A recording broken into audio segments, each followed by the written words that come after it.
E eu quero compartilhar uma palavra ao seu coração, você que está com a sua Bíblia. Você pode abrir, por gentileza, em Lucas, capítulo 1, versículo 36. Lucas, capítulo 1, versículo 36. A palavra de Deus nos diz assim: eis que também Isabel, tua parenta, tua prima, concebeu um filho em sua velhice. E este é o 6º mês para aquela que era chamada, que era considerada estéril. É este o 6º mês para aquela que era considerada estéril. Quem disse isso e para quem isso foi dito? Amados, isso aqui quem disse foi o anjo Gabriel. Pastor, mas existe anjo? Existe. Não só existe, mas como ele se manifesta e fala com as pessoas da parte de Deus. E sabe de uma coisa? Aperte os teus cintos porque você vai começar a ter encontros com anjos. E se você não tiver, teus filhos vão ter, porque eles estão cheios do Espírito Santo. E você também vai estar. Aliás, pais que mandaram os filhos lá para o retiro, cheguem em casa, filho, ora por mim. Ora por mim. Eu também quero aprender a orar em línguas, né?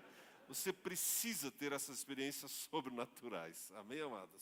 A Bíblia diz que o anjo Gabriel, ele foi falar com Maria. Quando ele foi anunciar, Maria, é o seguinte: você vai conceber do Espírito Santo. E Maria está lá ouvindo aquilo, imagine.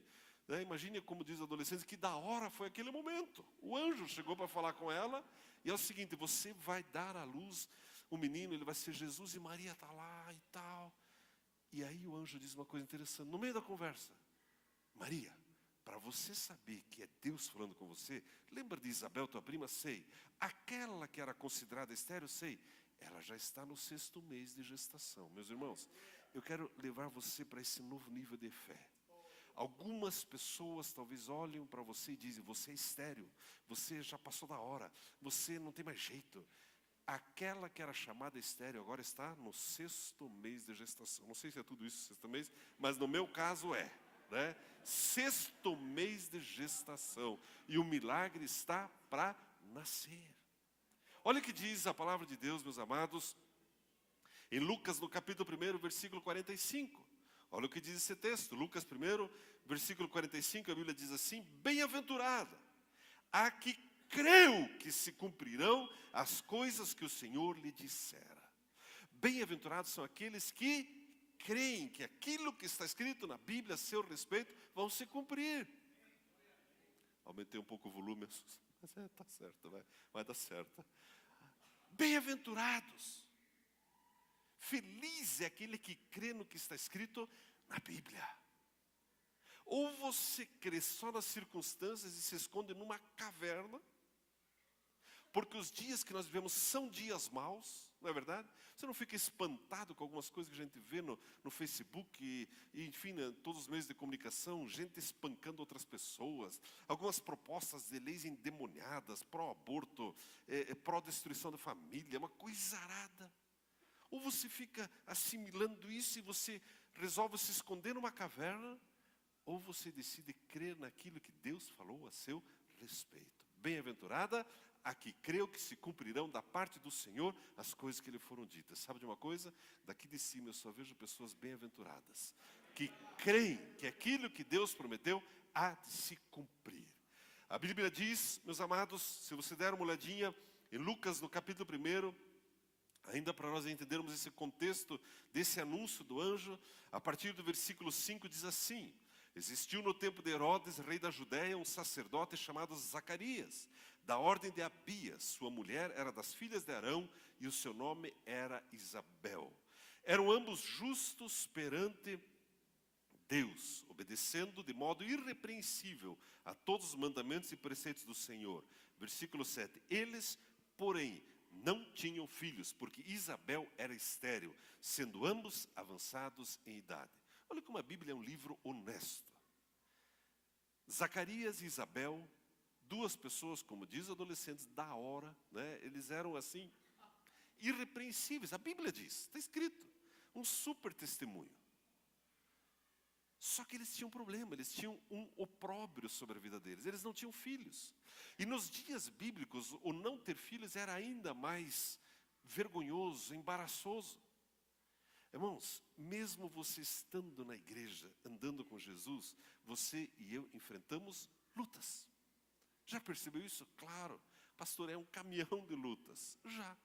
Você percebe que você precisa começar a aprender a se mover no campo da fé, senão não vai dar certo? Existem algumas coisas que naturalmente você consegue fazer, a sua mão alcança. Mas a grande maioria delas a sua mão não alcança. Você precisa da intervenção divina na sua casa, na sua vida. Agora Zacarias e Isabel, justos, tementes a Deus, mas não tinham filho. E agora Zacarias está lá, era a vez dele de cumprir o sacerdócio, e o anjo Gabriel vai falar com ele. A Bíblia diz, no versículo 11, então o anjo do Senhor apareceu para Zacarias em pé, à direita do altar de incenso. Mas esse é o padrão para o crente, irmãos. É anjo falando aqui, anjo falando ali. Pastor, mas eu não sei se é anjo. Fala com o teu líder de grupo familiar, ele vai te ajudar. Não fica com medo. Mas esse é o padrão. E o anjo falou com Zacarias. E o anjo disse, no versículo 13, Zacarias, não temas. A tua oração foi ouvida, Isabel, tua mulher, dará à luz um filho, e tu lhe porás o nome de João. Versículo 14, terás satisfação e alegria, e muitos se alegrarão no seu nascimento. A história segue, Zacarias ele dá uma duvidada, e aí o anjo faz ele ficar mudo até que nasce a criança, né? E você conhece, muitos conhecem o contexto, mas por fim essa criança nasceu. E nesse momento, quando Isabel está então com 6 meses de gestação, o anjo vai falar com Maria. E Maria está naquela expectativa. Você imagina a expectativa de Maria. Maria, o Espírito Santo virá sobre você. Irmãos, a vida do crente é assim. É de sobrenatural em sobrenatural. Não tem nada normal na vida do crente. Não, hoje é só mais um dia de levantar, trabalhar, e comer pizza, e não sei o quê, não sei o quê. Não, até a pizza se surpreenda, porque algo vai acontecer hoje à noite ainda. Não é verdade, irmãos? É, irmãos, é isso mesmo. E pode aplaudir que não tem problema, a gente não gasta, pode aplaudir. A gente não gasta. Irmãos, faço ainda para a introdução minha primeira pergunta para você. O que é que você tem ouvido a seu respeito? Como que as pessoas veem você? Aliás, é o primeiro ponto, até aqui nossa introdução, é o primeiro ponto do que eu quero falar. Como que você se considera nesse mundo? Como uma pessoa estéril, fracassada, fragilizada, vítima das opressões do sistema? Eu já larguei os bets, depois os mais jovens perguntam o que é bets para os mais velhos, né? Nós aprendemos da hora hoje, vocês vão aprender o que é bets, né? Eu já desisti. Como que você está se vendo? Irmãos, ou você norteia a sua vida, ou você baliza a sua vida de acordo com o que as pessoas dizem a teu respeito, ou com o histórico de fracasso, ou você começa a nortear a sua vida pelo que a palavra de Deus declara a seu respeito. Como que você está se vendo? Pastor, eu estou devendo. Pastor, o filho está nas drogas. Pastor, o casamento não está fácil. Pastor, esse é você? Não, esse não é você. Dê uma olhadinha para a pessoa que está do seu lado e diga para ela assim: você está sentado com Cristo Jesus nos lugares celestiais. Pode dizer. Você é mais do que vencedor, diz a palavra de Deus. A Bíblia diz em Romanos 8, pode falar para ele, você é co-herdeiro de Jesus. Você imagina, você é co-herdeiro com Cristo. Do seu lado tem uma fortaleza. Todo o amor de Deus foi derramado sobre essa pessoa do seu lado. Jesus veio por essa pessoa do seu lado. Irmão, pega um autógrafo. Me dá um beijo, me dá um abraço. Deixa eu aproveitar que você está do meu lado. Isso, aleluia, glória a Deus. A Bíblia diz, meus irmãos, a Bíblia diz em Números 13, versículo 33, coloca esse texto por gentileza, Números 13, versículo 33. Também vimos ali os nefilins, isto é, os filhos de Anak, que são descendentes dos nefilins, e éramos aos nossos olhos como gafanhotos, assim também éramos aos seus olhos. Mas como que você se vê? Aqui é o relato dos espias que voltaram a enxergar o quê? A terra prometida. Irmãos, a Bíblia é toda de promessas. E as promessas de Deus são promessas de abundância. Agora os espias deram uma olhadinha e viram, uau, a terra é boa mesmo. Mas eu me vejo como uma pulga, como um gafanhoto, eu me vejo como um percevejo. O diabo vai me esmagar. Eu não vou nem começar a orar, não vou nem me posicionar, eu não vou nem ler mais a Bíblia, eu não acredito que vou ter revelação, eu não acredito que vou conseguir expulsar o demônio, eu não vejo o meu casamento restaurado, eu me vejo como um gafanhoto.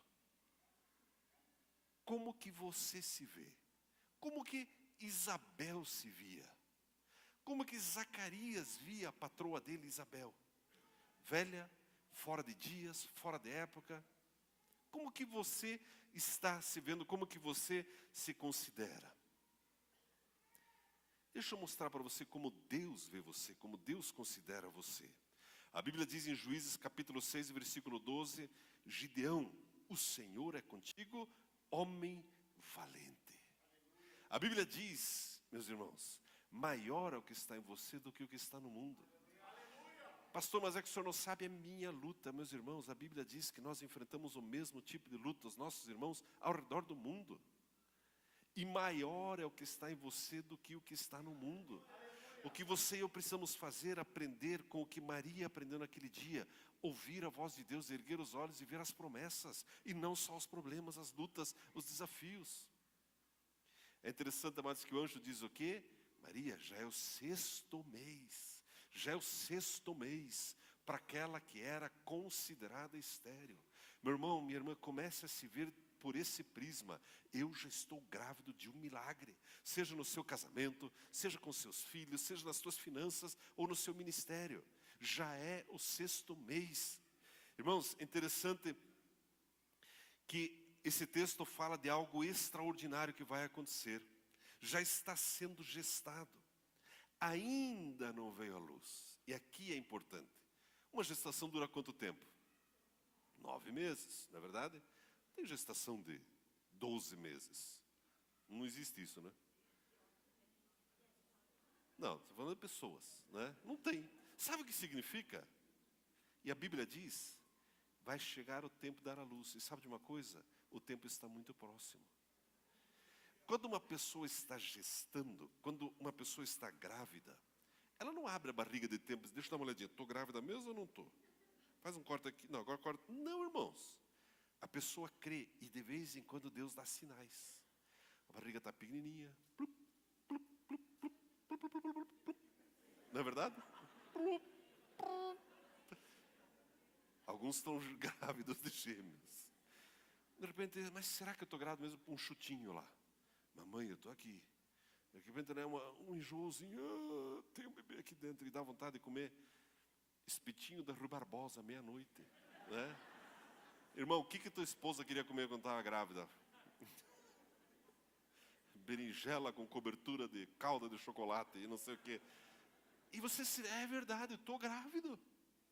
Irmãos, essa lembrança são as promessas de Deus, você vai se lembrando. É a palavra de Deus que vai lembrando você quem você é em Jesus. O diabo tenta convencer você que não vai dar certo, o milagre não vai acontecer, mas você está grávido. Irmãos, e aqui entra para o meu terceiro ponto. Antes, a Bíblia diz no versículo 37, quando o anjo fala com Maria, ele diz, para Deus nada é impossível. Irmão, registre isso. Não importa o tamanho da dor, da luta, da angústia, para Deus nada é impossível. Você crê nisso? Por que você anda ansioso então? Você anda sobre a terra servindo Deus para quem nada é impossível, meus irmãos. Nada. Absolutamente. Irmãos, você enviou teus filhos para o retiro, agora alguns estão orando em línguas. Não é impressionante isso? Você percebe que para Deus nada é impossível? Nada é impossível. O Álvaro, dedicamos ele aqui, não é maravilhoso? Para Deus nada é impossível. Para Deus nada é impossível. Para Deus nada é impossível. Aí você pode pensar, mas então eu posso pedir qualquer coisa? Qualquer coisa. Nada é impossível, nada é impossível. Qualquer coisa, pastor, qualquer coisa. Mas como que eu sei, ou qualquer coisa que eu posso pedir? Como que eu sei que aquilo que eu peço para Deus, Ele vai realmente me dar, e eu posso gestar isso. Porque você já andou fazendo uns pedidinhos para Deus e não aconteceu nada, não é verdade? Pastor, eu já pedi uns troços, mas jejuei, rebolei, fiz, aconteci, não aconteceu, pastor. Por quê? Por que alguns pedidos nós não alcançamos? Como diz o Pio, me pergunte por quê. Por quê? Irmãos, esse é o terceiro ponto, talvez o mais importante que eu quero falar com você hoje à noite. Nós precisamos aprender a gestar as coisas certas, os pedidos certos. Dê uma olhadinha para você saber como discernir qual é um pedido que é de Deus ou não. Dê uma olhadinha que está escrito em Lucas, no capítulo 1, no versículo 14. Lucas, capítulo 1, versículo 14. A Bíblia diz assim: terás satisfação e alegria, e muitos se alegrarão no seu nascimento. Quando o anjo falou acerca do nascimento de João Batista, ele falou para Zacarias: é o seguinte, Zacarias, você vai ganhar esse presente, a tua mulher vai ficar grávida dele, você vai ter satisfação, mas muitas pessoas serão abençoadas com o nascimento desse menino. Irmãos, nós precisamos pedir aquilo que é impossível humanamente, aquilo que vai abençoar outras pessoas. É aí que você começa a receber os pedidos da sua oração. E vou dar um exemplo, Imagine na sua casa, né? Quantas notícias nós vemos de mães que desistem de orar por seus filhos. E dizem: eu prefiro que ele vá para a cadeia, eu prefiro que ele seja morto. Já não viu essas declarações nos meios de comunicação? Desiste de orar pelo filho. Mãe, você precisa gestar esse projeto. Já gestou fisicamente, agora gesta espiritualmente. Deus, eu abençoo meu filho, eu chamo a existência, a restauração da vida dele. E você começa a cuidar da sua gestação, do seu milagre. A Bíblia promete que vai nascer, que o milagre vai acontecer. E isso não vai abençoar muitas pessoas? Claro que vai. Você está orando, por exemplo, quarta-feira, vamos ter o Dia das Crianças aqui, né? Vai ter os caminhões de comida, vai ter isso, vai ter aquilo, e você começa a orar. Deus, eu quero pedir que venham pessoas, eu vou levar crianças, eu vou levar pessoas, eu quero que as crianças conheçam Jesus. E você vai gestando, daqui a pouco, quando você vê, está o teu filho com o coleguinha dele da escola, lá na frente aceitando Jesus. Vem a luz. Você percebe, mas quando ficamos pedindo coisas muito egoístas, só para nós, a gestação não avança, e aquilo não vai, e não acontece. Comece a passar as tuas orações por esse crivo. Deus, isso que eu estou pedindo vai abençoar outras pessoas? Vai. Então, fique grávido e receba o seu milagre. Amém, amados? A Bíblia diz que o anjo falou para Maria: esse já é o 6º mês para aquela que era considerada estéril. E a Bíblia diz, meus irmãos, no versículo 57 de Lucas capítulo 1, diz assim: completou-se para Isabel o tempo de dar à luz e ela teve um filho. Eu digo para você, em nome de Jesus, completa-se o tempo da tua gestação e do milagre que você está esperando. E você dá a luz no teu casamento, com teus filhos, nas tuas finanças, tua profissão, teu ministério, em todas as áreas você começa a dar a luz. Você começa a dar a luz e você, como diz o texto, tem grande alegria, grande satisfação. E outras pessoas se alegram junto com a sua vitória. Você crê que isso é possível? Receba essa palavra: Deus, estou grávido. Deus, eu estou grávida. Irmãos, uma mulher grávida, ela faz o quê? Ela cuida da sua gestação, não cuida? Ou a mulher fica grávida e não está nem aí. Ah, não estou nem aí, vou jogar vôlei hoje. 6º mês lá. E aí vai ter que dar um peixinho assim, né, para pegar a bola. Irmãos, aonde? Só que crente às vezes está grávido de um pedido e anda meio de qualquer jeito. Não, eu acho que não vai acontecer nada mesmo. Eu não estou nem aí para esse milagre, não sei se vai acontecer. Não, irmãos. Cuide da tua gestação. Arno, como que eu cuido da minha gestação? Cuidado com aquilo que você ouve, cuidado que você fala, cuidado que você vê, cuidado onde você anda. Irmãos, você precisa aprender a ouvir a palavra de Deus e não as vozes contrárias. Você sai daqui, amanhã você vai no teu trabalho E está aquele povo reunido, maldizendo, falando mal disso, culpando esse, culpando aquele, porque não sei o quê, porque não presta, porque vamos fazer greve, vamos quebrar tudo, vamos... Agora invadir a escola, né? Pela madrugada, invadir a escola, vamos invadir. Tá, mas por que vocês estão invadindo? Não sei, vamos invadir. Né? Tá, mas, não, irmão, não, pare de ouvir essas coisas. Vai ouvir a palavra de Deus. E declare a palavra de Deus. Declare sobre a tua gestação a palavra de Deus. Se eu perguntar para os pais do Álvaro, quanto tempo vocês declararam sobre essa gestação? Não é verdade? Deus nos dá esse presente. Né? Aliás, é o segundo, não é verdade? Deus nos dá esse presente. E quantas noites de oração, e quantas propostas de desistir, não é verdade? Ah, não vai dar. Eu falei com o juiz, falei com esse, não esqueça, não vai dar, porque... E está gestando. E está aí. Não é maravilhoso? Deus é fiel. Deus é poderoso. E assim na vida de cada um de nós, Deus quer que você tenha essa alegria do nascimento do milagre. Amém, amado? Você recebe essa palavra? A Bíblia diz que este é o 6º mês para aquela que era considerada estéril. O último versículo que eu quero ler diz assim: todos os que ouviram perguntaram: quem será, pois, esse menino? E a mão do Senhor estava com ele. Irmão, esteja grávido de coisas grandes, de coisas que vão abençoar outras pessoas. Eu sei que em nosso meio tem pessoas com um chamado ministerial muito forte, e você está grávido. Creia nas promessas. Ah, mas eu não sei, pastor, eu já tive umas decepções. Esquece esse negócio de decepção. Essa, aliás, é uma palavra que tem que riscar do vocabulário dos crentes. Eu fiquei decepcionado. Irmão, tá, então, desdecepciona então. Né? E fique grávido de novo. E cuide da sua gestação. E veja ela vindo à luz. E as multidões aceitando Jesus através da sua vida. Amém, amados? Você recebe essa palavra? Glória a Deus, graças a Deus. Pai, muito obrigado pelo privilégio de gestarmos os teus projetos. Pai, eu declaro sobre cada vida que aqui está, cada família aqui representada, que cada um desfruta desse privilégio de gestar projetos do Senhor e de ver eles vindo à luz. Projetos que vão abençoar a cada um, alegrar a cada um, mas principalmente abençoar multidões à sua volta. Pai, receba nosso louvor, a nossa gratidão, em nome de Cristo Jesus. Amém. Amém, Senhor. Glória a Deus.